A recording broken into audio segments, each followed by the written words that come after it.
choice, los temas yo voy a sacar siempre de lo que vine dando en las clases y la bibliografía que ustedes tienen en la plataforma, que son los temas de diarrea aguda, que es el consenso de la Sociedad de Pediatría, y también la bibliografía donde tiene diarrea aguda y diarrea crónica, y desnutrición, recuerden que no tiene la bibliografía colgada porque es el libro de desnutrición infantil de Rogiero, que lo conversábamos, ¿se acuerdan cuando empezó la cursada? Y que de ese libro vamos a ir estudiando y vamos a ir viendo todas las clases.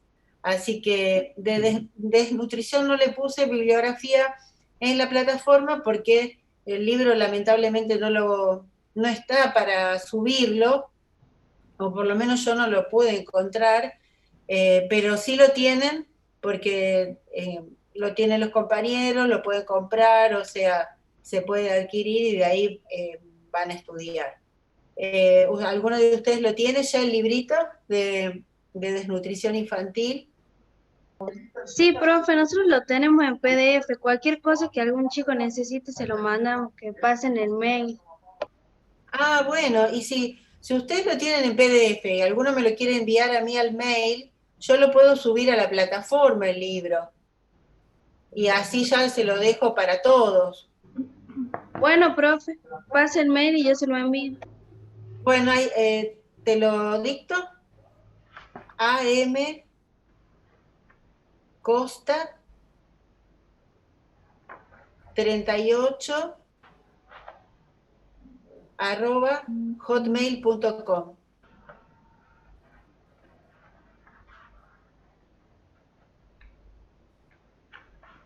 Bueno, profe, ya se lo envío. Perfecto, así ya queda en la plataforma y lo pueden estudiar bien. Las clases que yo voy a dar de desnutrición también las tomé del libro, así que vamos a hablar siempre de los mismos conceptos, no van a tener ningún problema.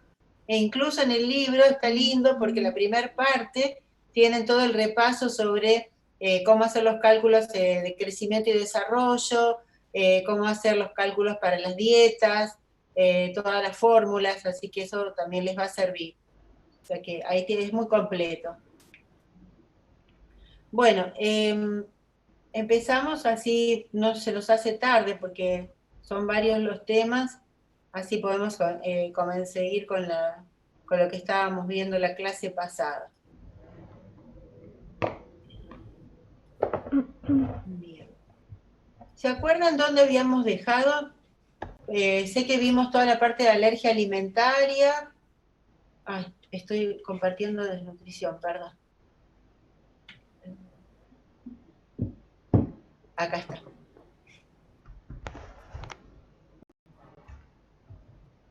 No.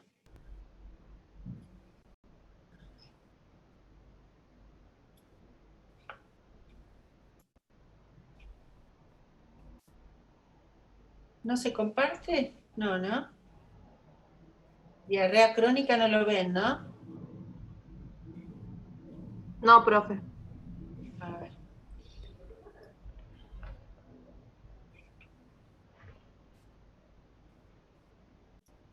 Ahí está, ahora sí.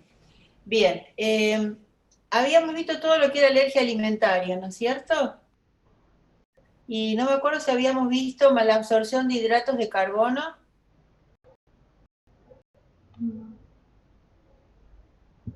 ¿Se acuerdan? Si habíamos visto esto.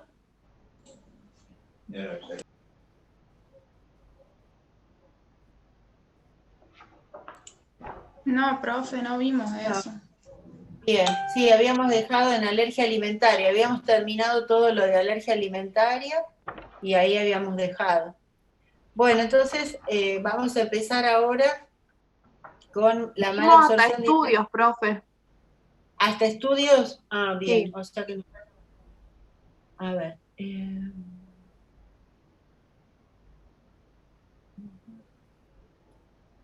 Diagnóstico lo vimos. Esto lo habíamos visto también. El tratamiento de la alergia. Y esto también lo vimos. Sí, ¿no? Sí, profe. Sí, sí, habíamos visto también lo que hablaban los estudios sobre la introducción tardía de los alergenos. Creo que habíamos llegado acá, no recuerdo bien dónde porque no lo marqué. A ver, yo creo que habíamos llegado hasta acá, me parece. Esto también lo habíamos visto.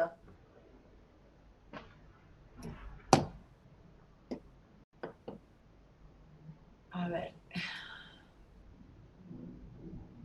Sí, hasta acá habíamos llegado, me parece. Creo que era hasta la diapositiva 21 que vimos. Hasta la Sí, profe, eso 21. lo vimos. Sí. Ah, sí, sí. Ahora me acuerdo que vimos hasta ahí que era todo lo que habíamos visto de las investigaciones. Las conclusiones también las vimos, ¿de acuerdo? Y sí, entrábamos ya a mala absorción de hidratos de carbono. Bueno, vamos a empezar entonces con esto. A ver. A ver, si se escucha bien, lo dejamos abierto el video. Entonces, vamos a ver ahora otra de las enfermedades que pueden dar como consecuencia una diarrea crónica, un síndrome de mala absorción. Esta enfermedad más bien focalizada a la absorción de los hidratos de carbono como trastorno de la digestión y absorción de los mismos. Generalmente se adquiere por efectos secundarios algún trastorno provocado en la digestión. Uno de los más comunes es la intolerancia a la lactosa, que se acuerdan en la clase pasada hicimos la diferencia de lo que era una intolerancia a lo que es una alergia. Siempre dijimos que la alergia siempre está mediada por una reacción de antígeno-anticuerpos, en donde intervienen, ¿no es cierto?, los mecanismos inmunológicos mediados por la inmunoglobulina E, a nivel de linfocitos, las reacciones de hipersensibilidad retardada. En cambio, la intolerancia lo habíamos definido como una alteración a nivel de la digestión, pero que no está mediada por sistema inmunológico. Por eso no podemos hablar de alergia a la lactosa, sino que siempre vamos a hablar de intolerancia a la lactosa. La intolerancia suele ser uno de los cuadros más frecuentes en la infancia, sobre todo en los primeros meses de vida, que lo vemos bastante característico porque sabemos que el recién nacido, como ya lo habíamos estudiado en nutrición infantil, cuando hablamos de desarrollo del aparato gastrointestinal, habíamos visto que la lactasa es una de las enzimas que se desarrolla completamente de manera más tardía en el recién nacido y que generalmente al nacer suele haber un cierto déficit en la secreción de lactasa que puede provocar una cierta intolerancia en la digestión de los hidratos de carbono, sobre todo cuando la alimentación del niño es en base de leches artificiales.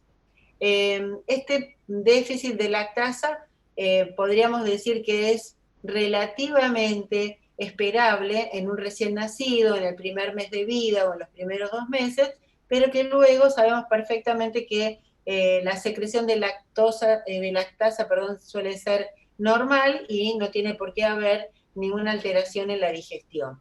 Sin embargo, hay otras patologías que pueden provocar daño en el epitelio intestinal, sobre todo pensando que la lactasa se segrega en la parte más apical de la microvellosidad y que por lo tanto esta parte de la mucosa intestinal es la que primeramente se daña y entonces aparece, digamos así, el déficit de esta enzima en su secreción. Las patologías pueden ser las parasitosis, también vemos eso cuando hay una gran ingesta de bebidas azucaradas, sobre todo cuando hablamos de jugos o cuando hablamos de leches con alto contenido de azúcares, como suele pasar con el jugo Hades, que se confunde a veces con una leche de soja, que no lo es. También lo podemos ver en los niños que tienen alergia a la proteína de la leche de vaca, porque esos niños ya tienen cierta lesión y daño del epitelio y obviamente una disminución en la secreción de lactasa. También se ve patologías donde ha habido una resección quirúrgica del intestino delgado, sobre todo en la región más importante, que es la que se encarga de la digestión y absorción de la mayoría de los nutrientes, o también a veces no hay una resección quirúrgica, pero sí hay lo que se llama un síndrome de intestino corto, provocado por alguna patología que puede estar dañando el epitelio y que por lo tanto disminuye y afecta la secreción de la enzima. En las inmunodeficiencias y en la fibrosis quística, que también es una enfermedad que provoca mala absorción de todos los nutrientes, no solamente de las grasas, sino que también se puede ver afectado posteriormente, debido al daño del epitelio, la digestión y absorción de los hidratos de carbono.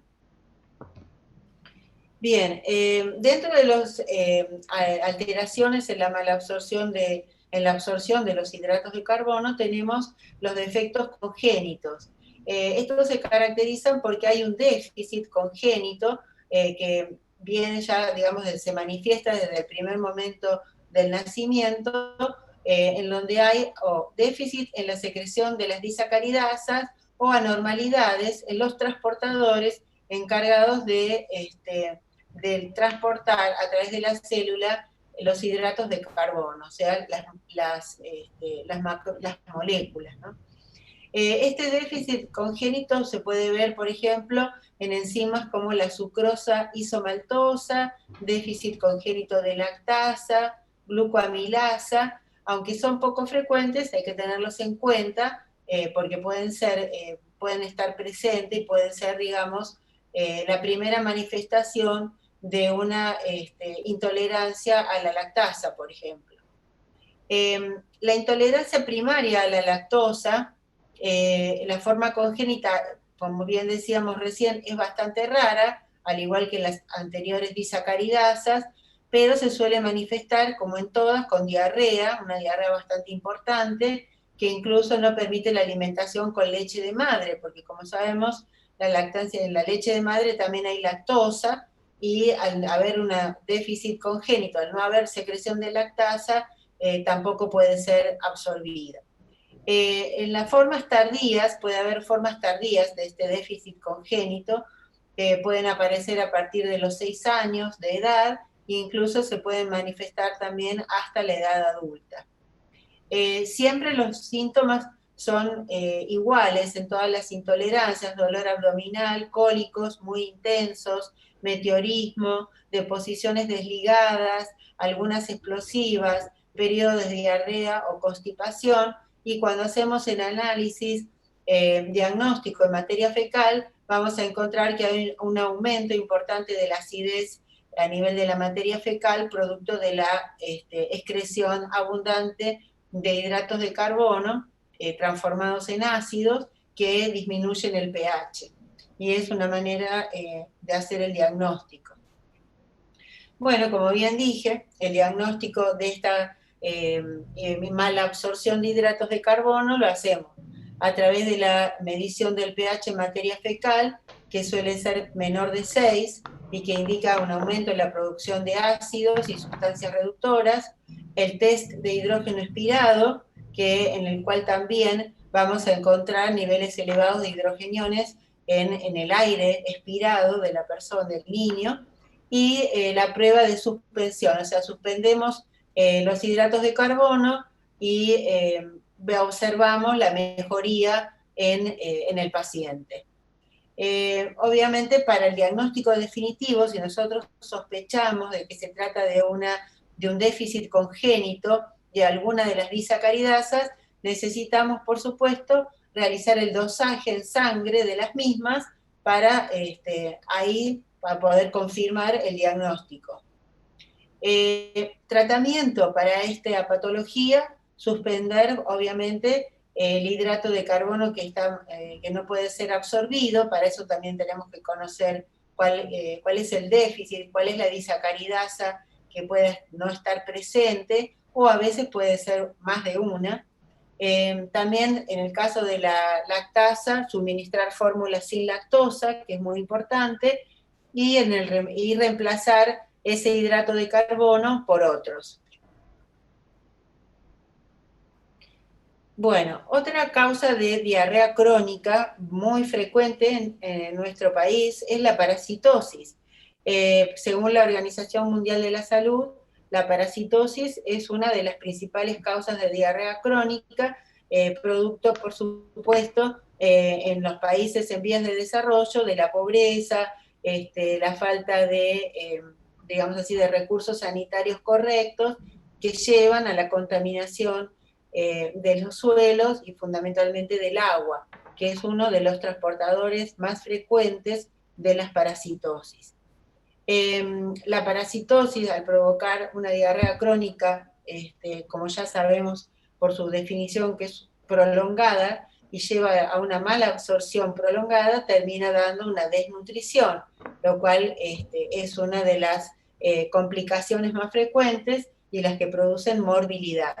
Porque como vamos a ver después, un paciente con desnutrición de grado 2 o de grado 3 sobre todo, es un paciente con un sistema inmunitario muy débil, y esto lo va a llevar a la adquisición de otras enfermedades infecciosas sobre todo, que pueden provocar enfermedades graves, internaciones frecuentes, que incrementan la desnutrición, y posteriormente esto puede provocar también un aumento en la mortalidad. Bueno, como está bien dicho ahí en rojo, el déficit en el nivel socioeconómico, el déficit en lo que tiene que ver con todas las condiciones sanitarias, el hacinamiento, la falta de información a la población, un insuficiente nivel de higiene, son las causas que probablemente sean las más frecuentes y que provocan las infecciones parasitarias. Generalmente suele ser muy frecuente en niños pequeños, sobre todo cuando el niño ya comienza a caminar, porque es cuando empieza a estar más en contacto con el suelo y ahí donde hay más posibilidades de contaminación, por eso decimos en el preescolar, pero no olvidemos el agua. En muchas zonas y regiones de nuestro país y también de la provincia hay una contaminación importante del agua. La lactancia materna siempre brinda protección, como es costumbre y por suerte, por eso es más difícil encontrar parasitosis en niños menores de 6 meses que están alimentados exclusivamente con lactancia materna o con leches artificiales, pero con una buena higiene en la preparación de los biberones. Bueno, obviamente, posteriormente, a partir del 6º mes y con la inclusión de la alimentación complementaria, el riesgo de la parasitosis aumenta y va a ir en aumento durante toda la etapa de la primera infancia. Y las giardias son uno de los parásitos más frecuentemente causales de diarrea crónica. Bien, la infección por giardias es de entre el 6 al 8% en los niños, por lo que había explicado anteriormente, siendo un poco menor en el adulto, el 2%. En general, bueno, la giardia se infecta al ser humano a través de los quistes que se encuentran en el suelo, en las verduras contaminadas mal lavadas, en el agua y en el contacto de las manos con la boca, o sea, también hay un contacto fecal oral. El cuadro clínico es el típico de un síndrome de mala absorción general, o sea, las heces esteatorreicas, con diarreas, con meteorismo, puede haber algo de diarrea acuosa, pero en general son mucho menos intensas y voluminosas que las diarreas agudas, por supuesto. Cólicos, la presencia de náuseas y vómitos, en algunos casos puede haber deshidratación, pueden aparecer rash cutáneos con urticaria y también las giardias pueden afectar otros órganos, además del intestino, como pueden ser inflamación a nivel de los párpados, alteraciones, dolores de las articulaciones. Porque no se olviden que los parásitos pasan el torrente sanguíneo y la mayoría puede provocar lesión o injurias en otros órganos. La acción patógena, siempre pasa lo mismo que pasaba con la alergia alimentaria, lo vamos a ver también con la parasitosis. Depende del inóculo, o sea, del número de parásitos que han ingresado al organismo, depende del bloqueo de la superficie mucosa, O sea, si todo el intestino está afectado, por supuesto, la mala absorción va a ser mucho mayor. Depende también de la irritación que provoca el mismo parásito sobre las microvellosidades. Depende de la competencia del parásito con los sustratos nutritivos, o sea, la posibilidad de que el alimento pueda o no ser absorbido debido a la presencia del parásito que lo está impidiendo a través de los mecanismos inflamatorios que produce sobre la mucosa intestinal. Depende también de las características, en este caso de las giardias, que suelen invadir la mucosa y la submucosa. También hay reducción en la concentración de las sales biliares y alteraciones de factores inmunológicos. O sea, es una enfermedad infecciosa, parasitaria, y por lo tanto va a haber también alteraciones a nivel del sistema inmunológico, que a su vez puede reaccionar, por eso la urticaria, por eso el rash cutáneo. El sistema inmunológico lo reconoce como no propio, y genera también una reacción anticuerpo, antígeno-anticuerpo, mediada por el parásito, que puede provocar también, en este caso, por ejemplo, urticaria o lesiones en la piel. El diagnóstico de la giardiasis se hace por la visualización directa del parásito en materia fecal y también por el dosaje de antígenos que pueden estar solubles en la materia fecal. El tratamiento de la parasitosis es con un antibiótico específico, que es el metronidazol, que se administra al niño en 15 miligramos por kilo por día durante 7 días. Y también, si hay alteraciones hidroelectrolíticas o si hubo una diarrea importante con deshidratación, corregir todas esas alteraciones del medio interno. Bien, otra infección por parásitos que también es bastante común es el Ascaris lumbricoides. Es uno de los más difundidos dentro de las características de la familia de los nematodes que pueden infectar el intestino humano. Y es una infección cosmopolita, o sea, la podemos encontrar tanto en personas o en niños que viven en medios rurales como en medios urbanos. La presencia de esta infección parasitaria tiene que ver con la contaminación de los suelos, específicamente a través de las excretas. El riego de los cultivos con aguas servidas, la utilización de las heces como fertilizantes, son las vías de contaminación más frecuentes. La infección se transmite a través de la ingestión de los huevos del Ascaris en estado infectante, que se hace a través de alimentos que están mal procesados, mal lavados, agua contaminada, o incluso los niños a veces con el hábito de comer o ingerir tierra o elementos que están en el suelo que están contaminados, que es lo que se denomina hábito de pica. El cuadro clínico está relacionado con el estado nutricional del paciente, con la edad del huésped y con la cantidad, digamos así, la carga parasitaria que lo ha infectado.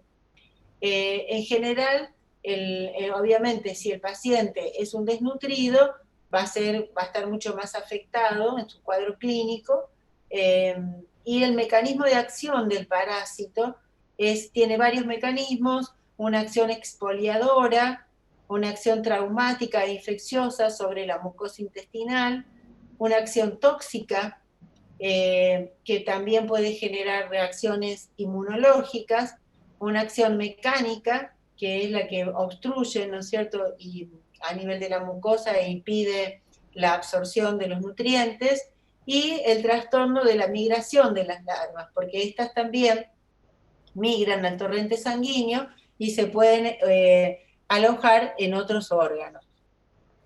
El diagnóstico se hace por la clínica. En general, estas infecciones son asintomáticas cuando la carga de parásitos es baja, y si es alta suele provocar mala absorción, o sea, una diarrea crónica.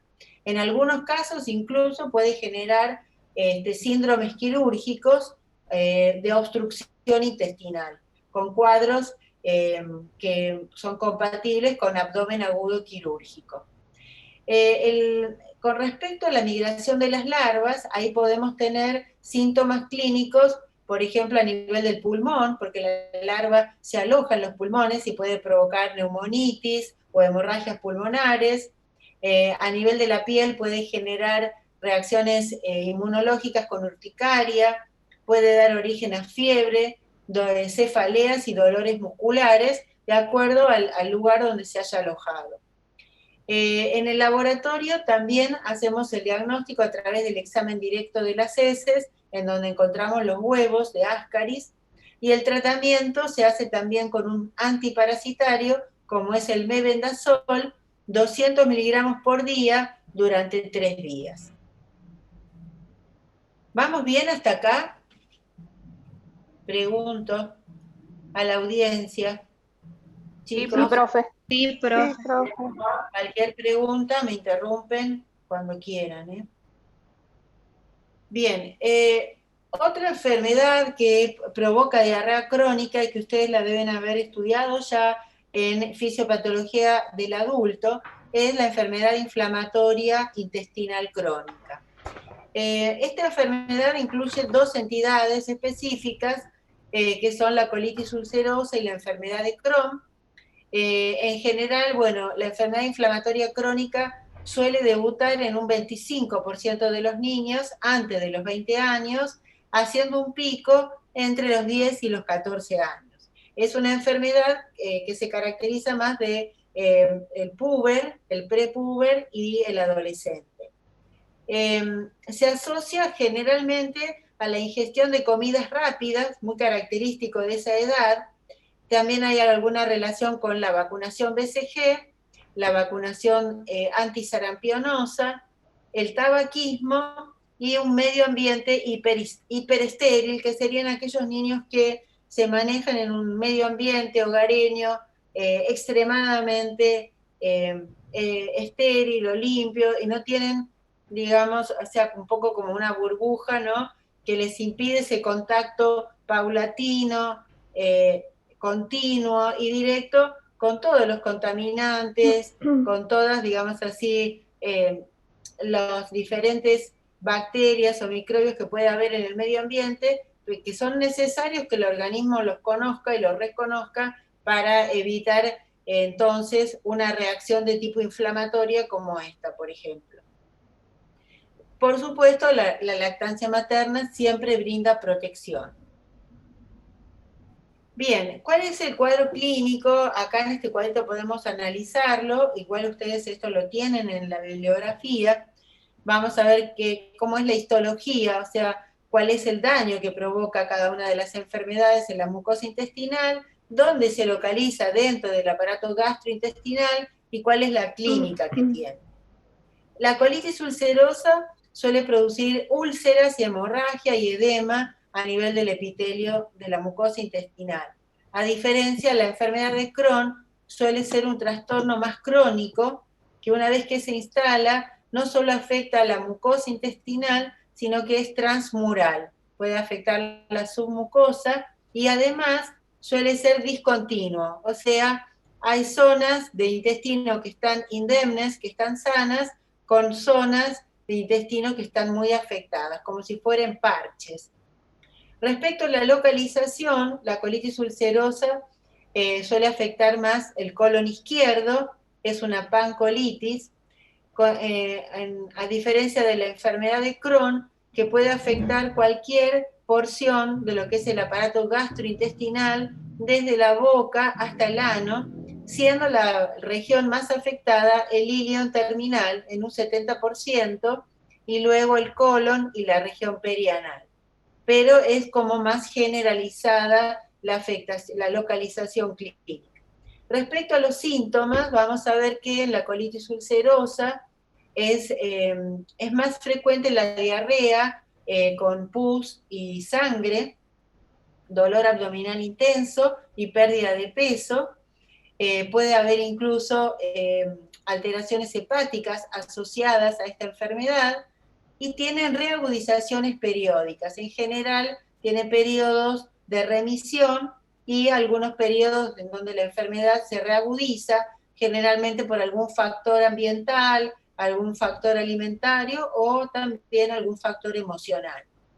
En la enfermedad de Crohn está más afectado el organismo en el sentido de que ya puede aparecer adelgazamiento y signos de desnutrición, o sea, el retraso en el desarrollo a nivel de lo que es la talla y el peso, puede haber enfermedad perianal, diarrea con proctorragia, que es la pérdida de sangre a través de la parte terminal del colon, dolor abdominal de más de 4 semanas de evolución. O sea, es una enfermedad que se manifiesta clínicamente, siempre que toco, se manifiesta clínicamente con más síntomas y suele ser quizás más continua en sus manifestaciones clínicas. Con respecto a la forma de diagnóstico, ¿cómo hacemos el diagnóstico de estas enfermedades? Bueno, vamos a encontrar en el laboratorio que obviamente como en las dos encontramos pérdida de sangre en materia fecal, vamos a encontrar anemia, hiperplaquetosis, que es el aumento en el número de las plaquetas, PCR positiva, la proteína C reactiva, una eritrosedimentación elevada y una albuminemia disminuida, menor, menor valor, o sea, nivel bajo de albúmina en sangre.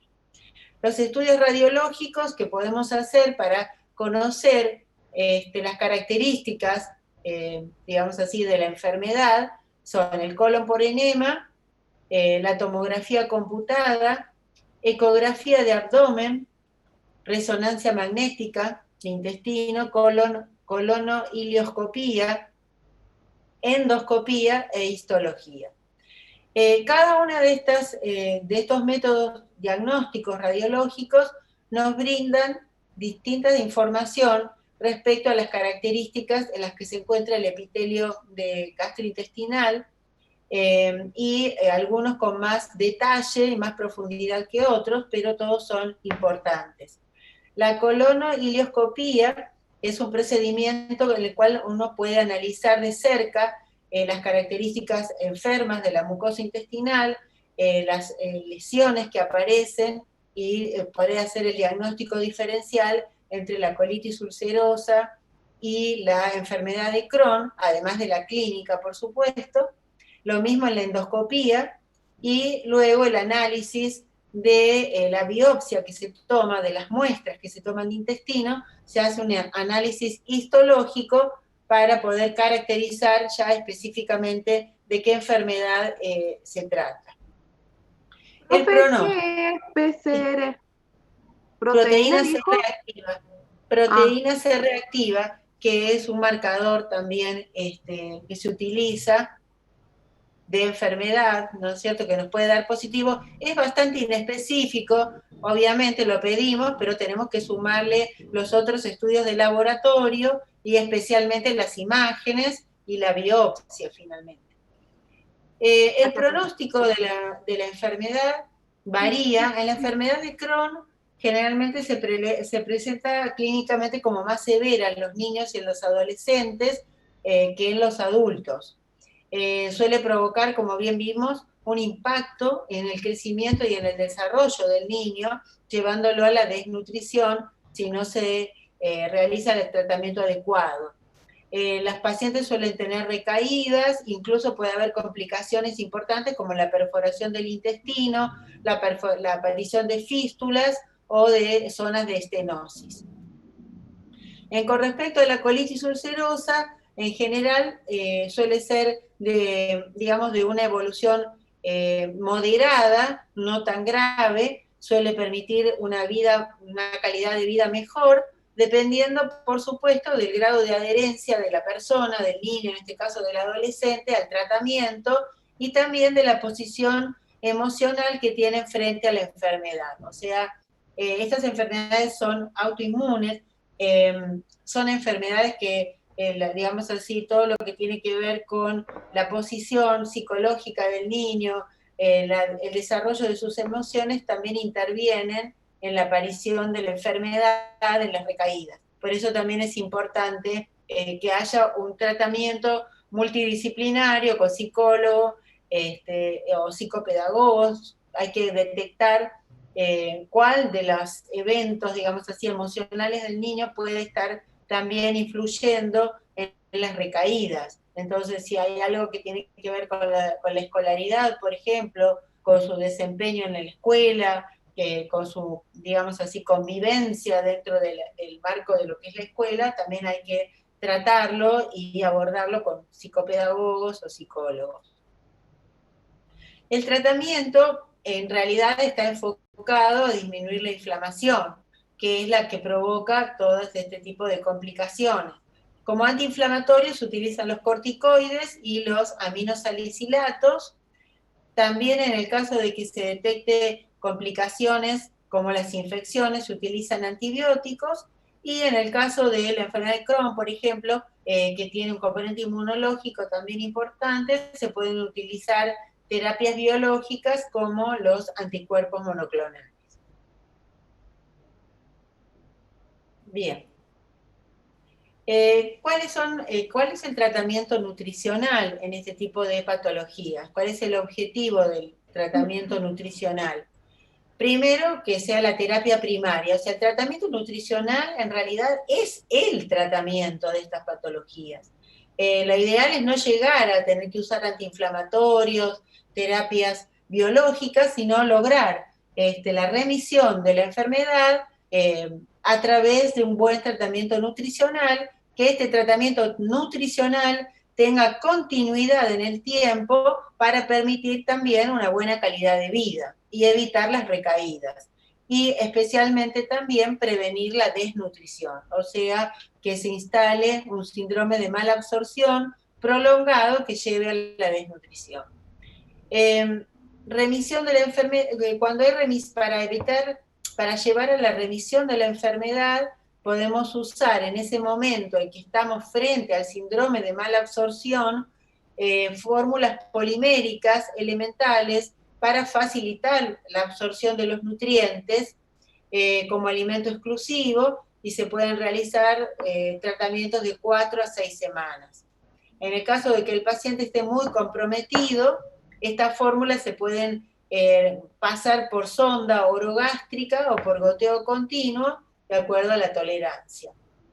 En general, cuando hacemos el diagnóstico de esta enfermedad inflamatoria crónica, nos encontramos de que hay un alto porcentaje de los niños que ya tienen cierto retraso pondoestatural, debido a que la mayoría de las veces han de alguna manera consultado reiteradas veces y no se ha llegado al diagnóstico definitivo y no se ha instalado el tratamiento adecuado, y este síndrome de mala absorción, que lleva un tiempo muy prolongado, termina dando un retraso pondoestatural, y en el 40% de los niños no se alcanza la talla teórica, o sea que ya hay un impacto de su crecimiento que es notable y que posiblemente cueste poder revertirlo, aunque uno instale luego un buen tratamiento nutricional.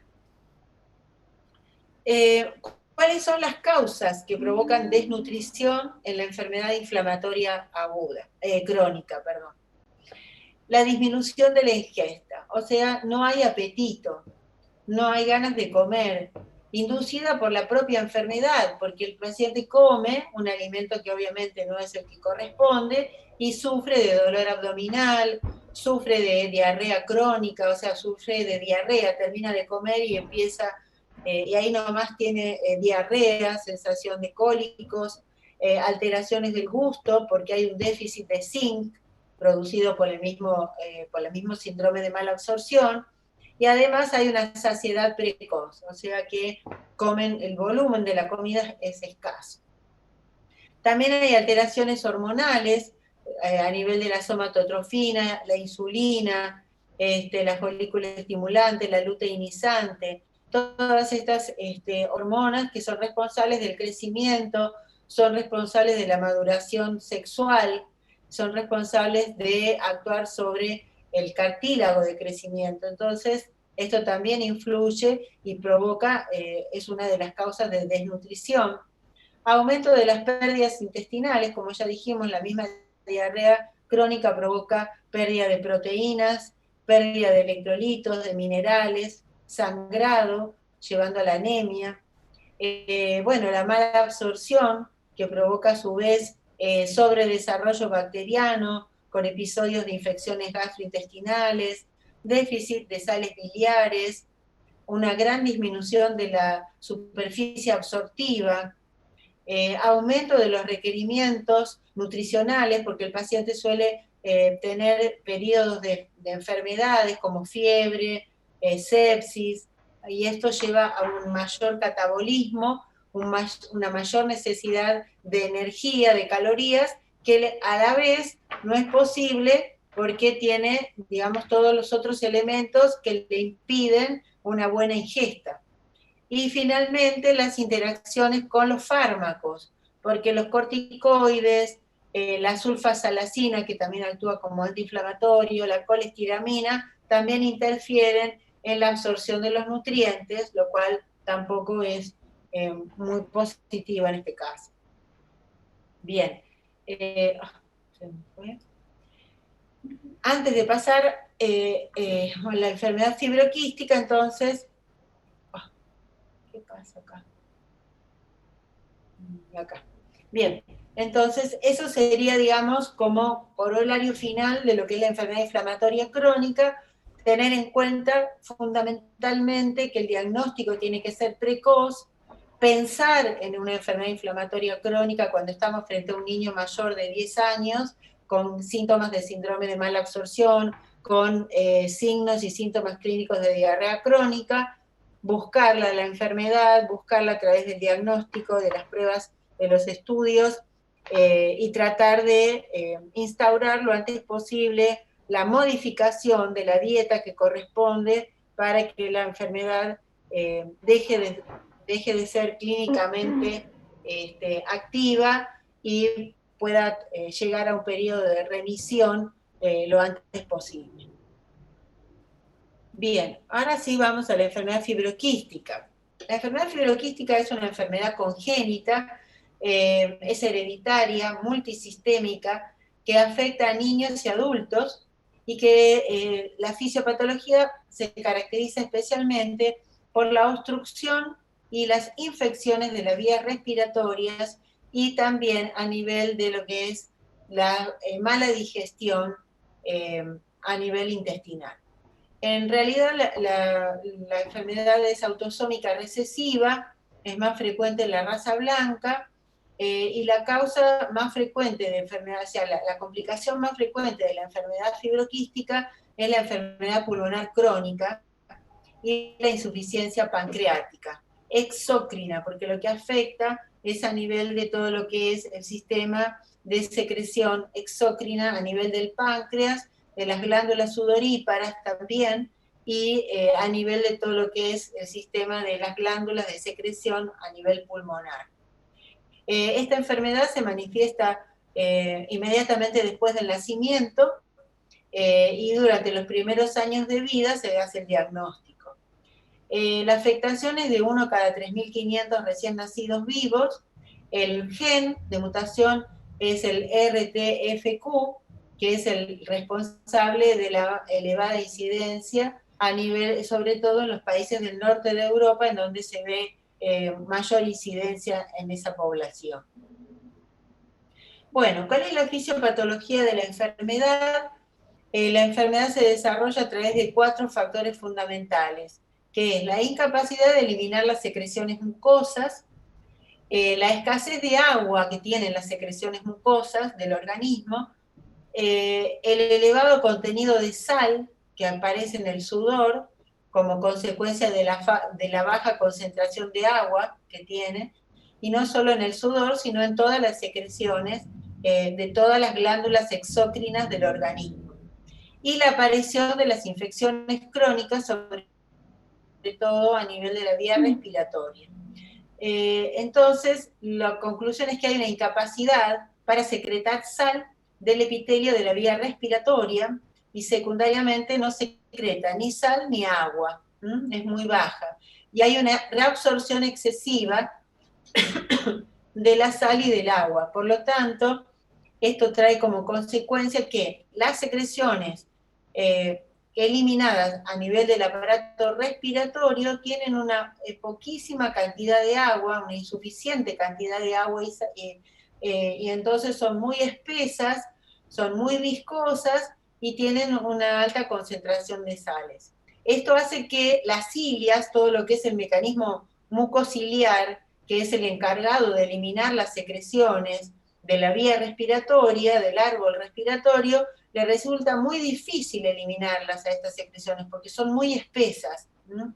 Son muy espesas y entonces se retienen, quedan retenidas a nivel del árbol respiratorio y esto provoca con gran facilidad el desarrollo bacteriano y las infecciones respiratorias, que terminan siendo muy frecuentes, en algunos casos extremadamente frecuentes, además provocan obstrucción a nivel de los bronquios y genera entonces infecciones no solo a nivel de los bronquios, sino a nivel de los pulmones, con la persistencia de estas secreciones mucosas espesas que terminan obstruyendo la vía respiratoria y provocando lo que después posteriormente se va a instalar, que es la enfermedad pulmonar crónica, en donde ya el parénquima del pulmón se encuentra lesionado de manera crónica y entonces ya es muy difícil revertirlo.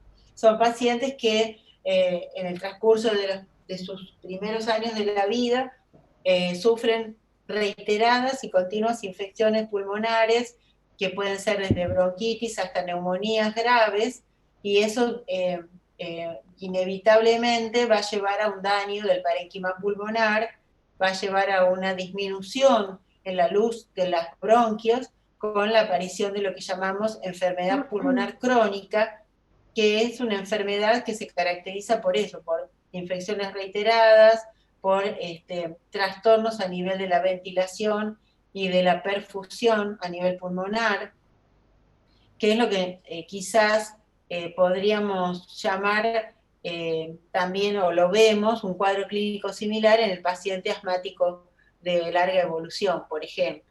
Si bien no es lo mismo, pero como para tener una idea de cuál es la clínica del paciente, ¿no? Son pacientes que tienen mucha dificultad para respirar, en algunos casos fundamentalmente por las secreciones y también por las reiteradas infecciones. Todo esto lleva, lo mismo pasa en los canalículos pancreáticos, en los conductos pancreáticos que corresponden a las glándulas también de secreción exócrina. Lo mismo, una acumulación de secreciones, obstrucción de los conductos pancreáticos y alteraciones con respecto a la secreción enzimática. Por eso es que aparece el síndrome de mala absorción. Las manifestaciones clínicas en el aparato respiratorio son las que ya mencioné, desde tos seca hasta tos productiva, hasta bronquitis, disneas, insuficiencia respiratoria, y por supuesto todo esto lleva al retraso del crecimiento, porque el paciente está diría casi permanentemente enfermo, con lo cual no tiene ganas de alimentarse, y bueno, todo esto lleva también a un mayor gasto calórico, que no puede ser compensado desde el punto de vista nutricional, y termina dando infecciones muy prolongadas con un retraso del crecimiento desde etapas muy tempranas de la vida. Respecto al aparato digestivo, en general el ilion suele ser, lo podemos ver en el recién nacido, en una manifestación característica que es el ilio meconial. El ilio meconial, en el 15 al 20% de los recién nacidos, puede deberse a una enfermedad fibroquística congénita, en donde aparece el ilion totalmente obstruido por meconio, debido a que el meconio, obviamente, al no haber una buena secreción de agua, está también espeso, viscoso y difícil de eliminar, de evacuar. Estos chicos, en general, cuando hay un compromiso del aparato digestivo, en el 85% de los casos muestran alteraciones a nivel de la digestión debido a la insuficiencia pancreática. Los síntomas típicos, la esteatorrea, muy frecuente, el retraso del crecimiento, como todo síndrome de mala absorción, la distensión abdominal muy prominente, disminución de la masa muscular por la misma desnutrición, prolapso rectal y esofagitis por reflujo.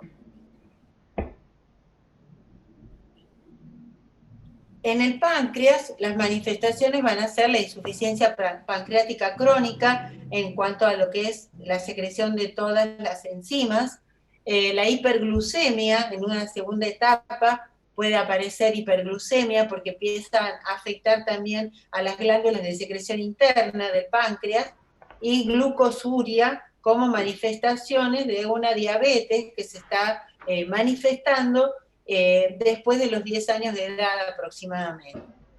Respecto a las secreciones biliares, también acá en la vía biliar vamos a encontrar disfunción hepática, cirrosis biliar, por litiasis, porque la aparición de cálculos producto de estas secreciones biliares muy espesas terminan produciendo cálculos, y bueno, obviamente cólico biliar y esteatosis hepática. Hay retraso en el desarrollo sexual, como ya vimos también, porque también puede haber una afectación a nivel hormonal, y alcalosis hipoclorémica. Bien, ¿cómo se hace el diagnóstico? El diagnóstico se hace a través del test del sudor. El test del sudor mide la concentración de cloro en el sudor, y cuando es mayor a 60.000 equivalentes por litro, estamos frente a una sospecha de enfermedad fibroquística, a la cual le sumamos, si el paciente ya tiene síntomas de insuficiencia pancreática, si tiene síntomas respiratorios, o tiene antecedentes familiares de otros familiares con enfermedad fibroquística, con esto ya podríamos hacer el diagnóstico definitivo. Además, podemos hacer el estudio de Van de Kammer para hacer el diagnóstico de esteatorrea, el sondeo duodenal, para detectar las alteraciones a nivel de la secreción enzimática, la estimulación con pancreosimina y secretina, para ver si hay o no secreción enzimática, y en el caso de los recién nacidos, por ley nacional, ya desde hace muchos años, se determina el dosaje de tripsinógeno en sangre como parte del screening neonatal. No sé si ustedes se acuerdan, si lo vimos en nutrición infantil cuando hablábamos de recién nacido, habíamos hablado de que ni bien nace el niño, se le saca una muestra de sangre que se coloca en un papel de filtro para la detección de una serie de enfermedades congénitas, y dentro de ellas estaba la enfermedad fibroquística. Entonces, el primer paso para la detección de enfermedad fibroquística se realiza en todos los recién nacidos, porque es una ley nacional, a través de la determinación del tripsinógeno en el screening neonatal. Este screening puede marcar nos puede marcar si hay o no tripsinógeno en sangre, y en el caso de no haberlo o de tener un valor muy bajo, luego se sigue con otros estudios para llegar al diagnóstico definitivo. Pero por lo menos ya tenemos un marcador de sospecha en el recién nacido que es muy importante. Bueno, y luego pruebas de ADN, por supuesto, para corroborar la enfermedad.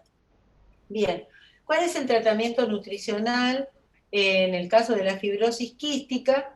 Bueno, en el 90% de los pacientes vemos que sufre una pérdida total de la función pancreática exógena y una digestión inadecuada de grasas y de proteínas.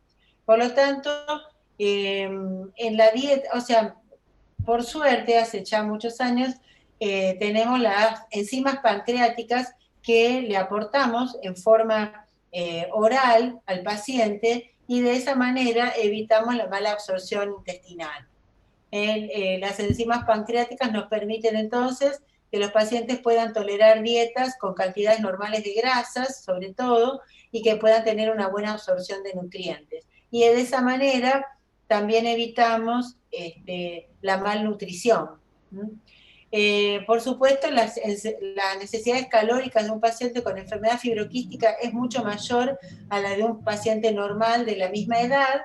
¿Por qué? Porque el paciente tiene la enfermedad respiratoria, no hay manera de evitar la enfermedad respiratoria. Hay tratamientos para tratar de que sea lo más leve posible, pero la enfermedad respiratoria está presente, el paciente evoluciona con esta enfermedad y estas infecciones agudas prolongadas, lo cual esto provoca una necesidad calórica mucho mayor porque hay un gasto calórico, un catabolismo muy alto, y entonces necesitamos aportarle más cantidad de calorías. En el caso de que el paciente tenga anorexia por la presencia de infecciones respiratorias agudas, se puede alimentar por sonda nasogástrica o también por nutrición endovenosa. Pero lo que tiene que quedar claro es que la insuficiencia pancreática hoy en día nosotros la podemos evitar de manera muy bien, o sea, con mucho éxito, a través del aporte de las enzimas. Bien, la reposición enzimática, entonces, disminuye la esteatorrea, como ya dijimos, y la pérdida de nitrógeno por las heces, aunque no lo corrige por completo, ayuda muchísimo. Las formas de administrar estas enzimas es a través de microesferas que son bebibles, se toman por vía oral, que tienen recubrimiento entérico, lo cual evita que sean digeridas y sean desactivadas por el ácido clorhídrico, y contienen hasta 20.000 unidades internacionales de lipasa por cápsula. La reposición no debe exceder las 10.000 unidades internacionales de lipasa por kilo por día en los niños, que es alrededor de 1 a 3 cápsulas por comida. Eso es lo que se le debe suministrar, y además los suplementos vitamínicos y minerales que corresponden, ¿no? Bien, bueno, ¿vamos bien hasta acá? ¿Alguna pregunta? profe. ¿Algo? Bueno, si no hay preguntas, vamos a empezar ahora con enfermedad celíaca. Bien, la enfermedad celíaca entonces es una de las enteropatías de origen autoinmune, causada por la sensibilidad de ciertos organismos al gluten y a todos los derivados del mismo. Esta es una enfermedad en la cual la persona tiene, es multifactorial. Hay un componente genético y a su vez hay un desencadenante ambiental. Entonces, frente a la predisposición genética y frente a la exposición al gluten, la persona puede desarrollar la enfermedad. La fracción del gluten que provoca esta sensibilización es la gliadina, que la encontramos en el trigo, en la cebada y en el centeno específicamente, y que ya vamos a ver que tiene nombres diferentes de acuerdo a si es el trigo, la cebada o el centeno.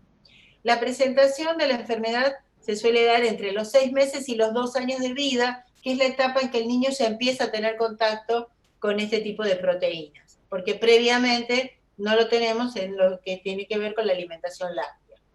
Afecta más a niñas que varones y predomina en Europa. La incidencia es de 1 cada 200 pacientes, y generalmente cuando hay un familiar que tiene enfermedad celíaca, hay un 10 a un 12% de esos familiares directos que pueden padecer la enfermedad. El desarrollo, como dijimos, es multigénico, pero el componente esencial es el gen DQ2 y el DQ8. Esos son los más importantes. También hay factores ambientales, más allá del alimento, que también pueden desempeñar efecto desencadenante, como son los virus, por ejemplo, que también pueden tener un cierto grado de incidencia en la expresión de la enfermedad. Bien, entonces, para padecer enfermedad celíaca deben cumplirse la condición genética, la ingestión del gluten y la reacción o respuesta del sistema inmunológico. Esos son los 3 mecanismos necesarios para que se desarrolle la enfermedad. Si es trigo, dijimos entonces que está más presente la alfa-gliadina. Perdón. Si es centeno, la denominamos secalina. Si es cebada, se denomina odeína. Y si es avena, avenina. Estoy mucho a hablar. Este polipéptido entonces se une a una enzima y forma en el organismo lo que se denomina apteno. Este apteno es el que, digamos, es capaz de desencadenar la reacción tóxica inflamatoria que está mediada por los linfocitos T del sistema inmunitario y que provocan una destrucción y muerte de la célula intestinal que es el enterocito. Entonces, volvamos a repetir, el polipéptido, que es este que hablamos, alfa-gliadina, secalina, odeína o avenina, se une a una enzima del organismo, forma un complejo denominado apteno, y este complejo desencadena la reacción tóxica inflamatoria que va a dar origen a la destrucción y muerte de la célula intestinal. Este proceso, que se reitera en forma continua, por supuesto, va a terminar provocando atrofia del intestino con una reacción hipertrófica de la criptas como un mecanismo compensatorio. Pero ¿qué pasa? Esta reacción críptica, digamos así, de hipertrofia, no cumple con las funciones de digestión y absorción adecuadas. Es una reacción compensatoria al daño que no produce, digamos así, una función o no permite una buena función intestinal y entonces, por supuesto, se mantiene el síndrome de mala absorción.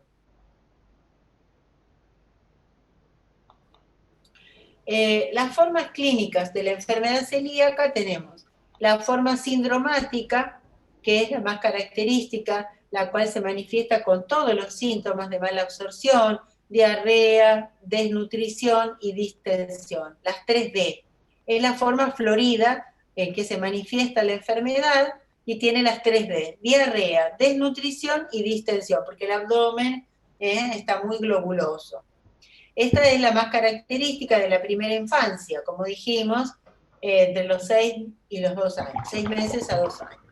Después tenemos el síndrome de mala absorción crónico, que es el niño frágil, un niño que en realidad no manifiesta la diarrea crónica, pero sí tiene baja talla en relación a los hermanos, no crece bien, crece lento, es un niño que tiene síntomas carenciales a nivel de la piel, de las mucosas, la lengua está despapilada, suele tener lesión a nivel de las comisuras labiales, que son las queilitis angulares, el pelo es seco, es quebradizo. En general es un niño frágil, siempre está enfermo, siempre está faltando a la escuela, o sea, no coincide con el desarrollo de los demás hermanos, desde el punto de vista genético, es como que él siempre está más abajo, y es el famoso petizo del grado, o sea, entre la primera e inferior, mientras la primaria, y siempre es el más bajito. En ese niño hay que buscarla la enfermedad, no hay que sospecharla. Bien, en las formas clínicas floridas de enfermedad crónica también podemos tener, luego de un tiempo, otras enfermedades asociadas. Puede aparecer diabetes, también, por ejemplo, en el síndrome de Down podemos encontrar que se asocia también frecuentemente a la aparición de enfermedad celíaca, y en el hipotiroidismo también puede estar asociada la enfermedad celíaca. La edad media de estas formas clínicas floridas es los 2 años de vida, y para la enfermedad asociada, o sea, un niño con diabetes, un niño Down, un niño con hipotiroidismo, llegado a los 7 años puede asociarse también la enfermedad celíaca. Puede que el niño no presente signos de mala absorción, como ya dijimos, pero si hacemos el tratamiento vemos que mejora la calidad de vida y la evolución de la enfermedad. O sea, estos niños en general hay que hacerle una biopsia intestinal para diagnosticar enfermedad celíaca, porque todos los signos y síntomas que ellos tienen no están relacionados con síndrome de mala absorción. No tienen esteatorrea, no tienen diarrea crónica, pero en general se los ve débiles, frágiles, con un montón de signos sospechosos que lo único que nos llevan a pensar en enfermedad celíaca y que nos hacen necesario la realización de la biopsia para poder llegar a hacer el diagnóstico y hacerles el tratamiento. Después tenemos otras formas clínicas, las mono u oligosintomáticas. Estas se observan en adolescentes, en adultos jóvenes, en hermanos en chicos que son hermanos de celíacos, pesquisados por serología. O sea, son chicos que no tienen, por eso tampoco síntomas de mala absorción, pero tienen dolor abdominal muy frecuente y recurrente, tienen anemia, tienen trastornos a nivel de la escolaridad, por ejemplo, son desatentos, tienen dificultad para aprender, suelen tener el sueño alterado, tienen dolores articulares, en algunos casos pueden aparecer episodios de diarrea intermitente, con periodos de remisión. Si son más grandes, pueden aparecer abortos, decaimiento, astenia, o sea, síntomas sospechosos. Después, esas son las formas clínicas mono u oligosintomáticas. Después tenemos las formas silentes. Acá el paciente es totalmente asintomático, no tiene ningún signo ni síntoma, ni tiene retraso del crecimiento, ni tiene ningún trastorno, pero tiene un familiar directo celíaco. El hecho de tener un familiar directo celíaco, madre, padre o hermanos, nos lleva sí o sí a tener que realizar el screening para ver si tiene o no la enfermedad. Y finalmente tenemos la forma latente, que son esos pacientes que le hicimos, por ejemplo, la biopsia, porque tenía un hermano con diagnóstico, pero ellos dan positivos, pero son silentes, o sea, no tienen atrofia vellositaria por el momento, a pesar de la ingesta de gluten regular, no manifiestan síndrome de mala absorción y tienen un buen estado general. Esos son los llamados latentes, o sea, son pacientes que sí son celíacos, pero la enfermedad no se está manifestando, está latente. Dentro de las formas clínicas también tenemos la forma potencial, que son aquellos que tienen marcadores genéticos para enfermedad fibroquística, porque le hacemos un estudio genético y los tienen, el ambiente para desarrollarla, pero no la desarrollan la enfermedad. Pueden ser, por ejemplo, ya en la adultez, pueden presentar anemia, que es una de las maneras en que se puede manifestar la enfermedad en el adulto.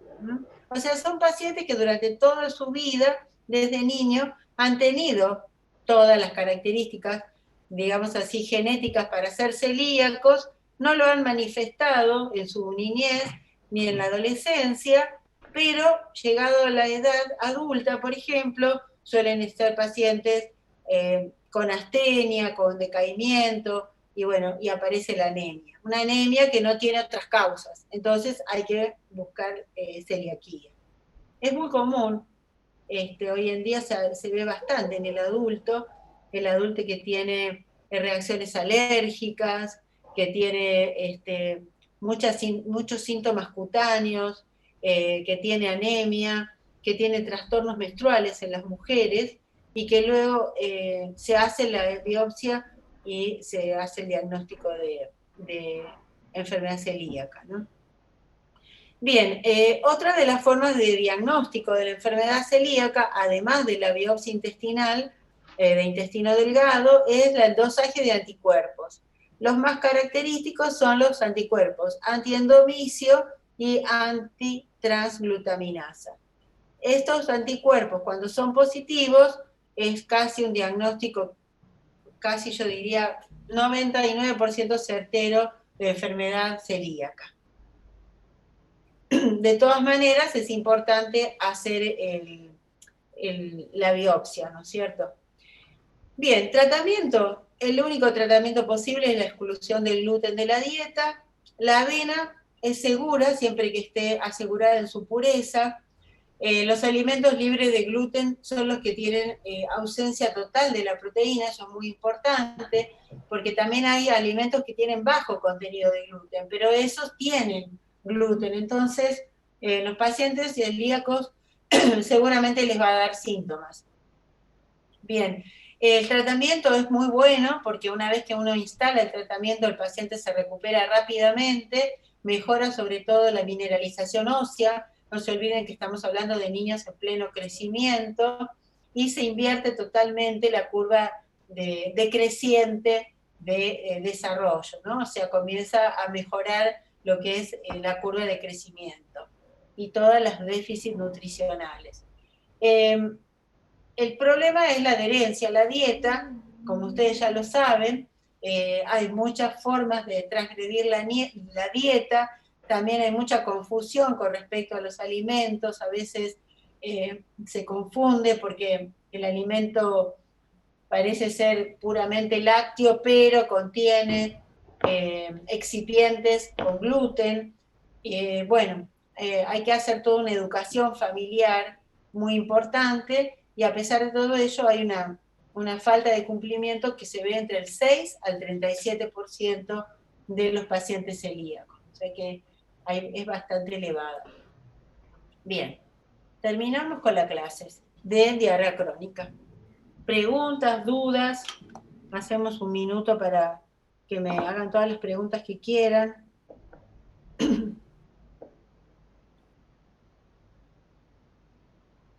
¿Está clara la clase?